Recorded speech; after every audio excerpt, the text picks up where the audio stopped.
네, 추석 명절 세기 위해서 장 좀 미리 보셨는지 모르겠습니다. 늘 부담이 되죠.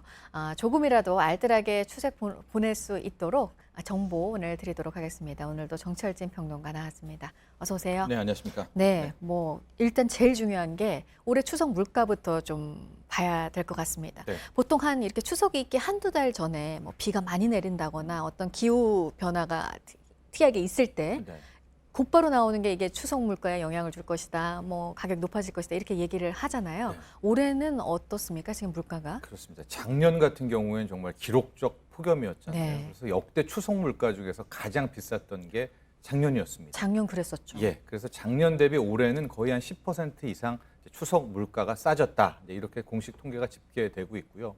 태풍 링링의 피해가 있기는 했지만 상당했습니다. 그럼에도 불구하고 실은 추석 관련 물품들은 유통의 문제로 거의 1, 2주일 전에 다 출하가 돼서 일단은 추석 물가에는 큰 영향을 주지 않을 것으로 보여지고 있는데요. 네. 올 추석 같은 경우에 좀 품목별로 좀 보면 작년 대비 작년에 비쌌던 것은 올해 굉장히 싸진 것을 좀 알 수 있습니다.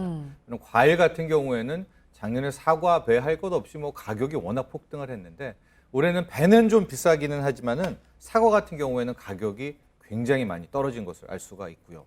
또 작년에 비쌌던 것 중에서 밤, 마늘, 대추, 무, 고추 아예 주부님들이 구입을 못할 정도였었는데 올해 거의 한 15에서 20% 반값으로 떨어진 이제 그런 물품들이 많이 있어서 작년에 비하면 상대적으로는 좀 추석 물가가 싸졌다라고는 이제 통계는 잡히는데 네, 그러니까 또 막상 주부님들 네, 말씀 맞습니다. 들어보면은 연평균에 비해서는 아직도 비싸다 또 이런 이야기 많이 하십니다. 네, 그러니까 지난해가 워낙 기록적으로 비싸서 네. 그보다 올해는 좀 떨어졌다고 해도 그래도 여전히 올해도 이 장바구니 들고 네. 가면은 좀 사기가 어렵다 맞습니다. 이런 얘기는 여전히 나오고 있는 상황이어서 네.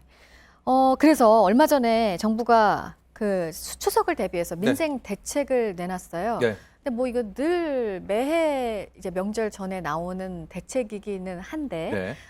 좀 저렴하게 장바구니를 채울 수 있게 하겠다. 전통시장에서죠. 예, 그렇습니다. 이제 이때쯤 되면 이제 정부가 물량을 항상 풉니다. 근데 올해는 좀 추석이 빠른 이른 추석 아닙니까? 그래서 예년에 비하면 상대적으로 정부 비축 물량을 굉장히 많이 풀었다. 축산물도 그렇고요, 수산물도 그렇다 이렇게 볼 수가 있을 것 같고요.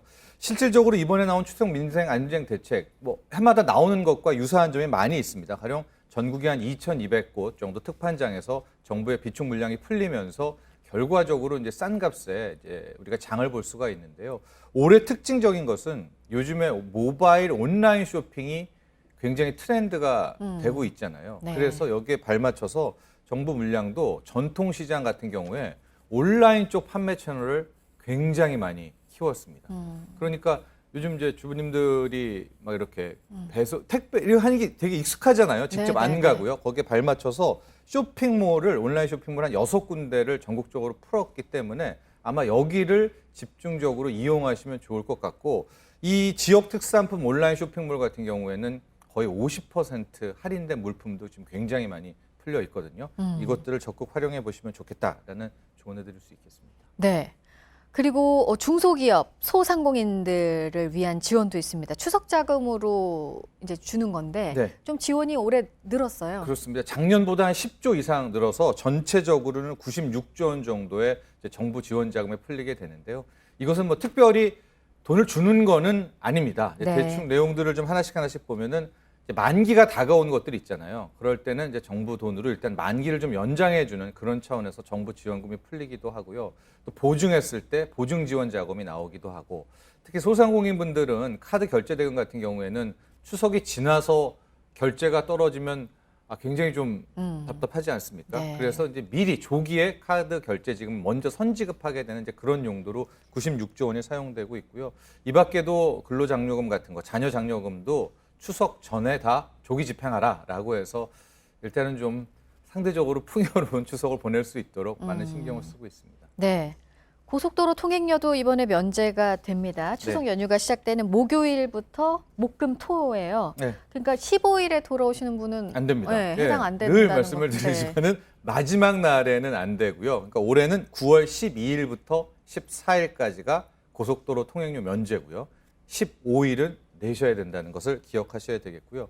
KTX도 올해도 이제 이게 있는데 역귀성 열차들 같은 경우에는 거의 한 30% 이상의 할인을 하면서 KTX 열차를 좀 이용하는 분들에게 편의를 주고 있고, 또 하나 관련해서 보면 이제 전국의 공공기관의 이 주차장들은 다 무료 개방을 합니다. 그러니까 전국적으로 이제 어디 고향 가시거나 또 이렇게 국내 관광 가실 분들은 차댈 데가 없을 때 이 공공기관 주차장을 적극 이용하시면 좋을 것 같아요. 이거는 공공 데이터 포털 사이트에 또 자세히 나와 있거든요. 이용하시면 되겠고, 전통시장은 또 올해도 이 추석 이 기간 동안에, 장 보는 기간 동안엔 도로에 2시간 정도 세워놔도 주차 딱지 안 붙습니다. 그러니까 전통시장 많이들 이용해 주시면 좋을 것 같아요. 네. 그리고 조금 다른 얘기인데 추석 때 좀 이것 때문에 피해를 보는 경우가 있어요. 네. 추석 때 참 그 택배 기사분들이 너무 힘드시잖아요. 네. 너무 많아서 막 밤 10시 넘어서도 배달을 해주시고 그러시던데, 네. 근데 좀 사고가 있을 때가 있어요. 네. 꼭 받아야 되는데 못 받거나 이런 경우 그렇죠. 어떻게 할 수 있습니까? 그러니까 추석 기간이 이제 끝나고 나면 소비자 민원이 접수가 되잖아요. 네. 가장 많이 나오는 게 1번이 택배, 또 2번이 항공권 가지고 하는 분쟁들, 그다음에 3번이 이제 상품권을 주고받았을 때 그거 어떻게 하냐는 문제고, 말씀하신 이제 택배가 가장 많은 이제 분쟁과 민원들이 나오게 되는데요. 네. 물품이 파손됐다, 분실됐다, 워낙 많으니까요. 이제 선물들 주고받을 때 있고, 또 특히 가장 좀 이 택배 관련한 분쟁 중에서 심각한 것이 부패 변질입니다. 이게 이제 떡이라든가 아니면은 이제 축산물, 고기 등을 이제 많이 주고받다 보니까 이 부패 변질이 많이 나오고 있거든요.